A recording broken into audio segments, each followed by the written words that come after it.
Alright guys, I've got a problem with the fuel not getting up to the carburetor.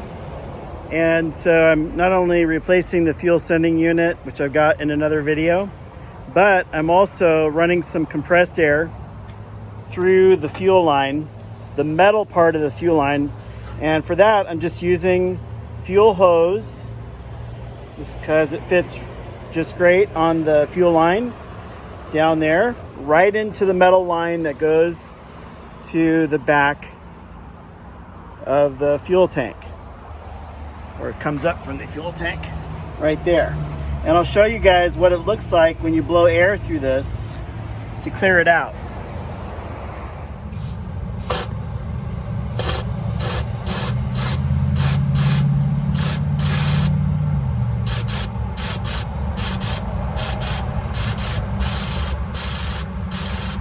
The other thing you can do is run some carburetor cleaner into this line and shoot it through to clean out the fuel line. So this is a pretty cool little extension here that actually fits right into this hose like that.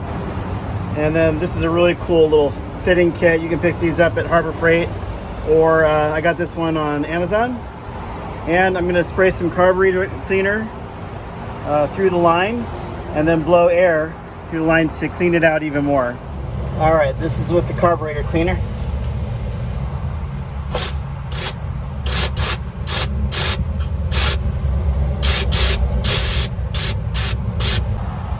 I put that little piece of painter's tape right there because I'm doing this on my own one-man operation. So that flickering will tell me that air is getting through. Okay, there's so much dirt that came out of there with that carb cleaner that I'm going to do it one more time.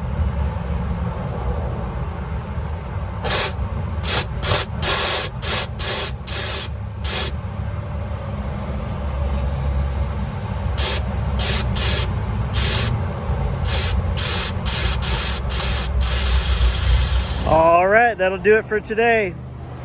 Looks like it's all nice and clean now, and we're going to get this thing running again. All right, thanks for watching, guys.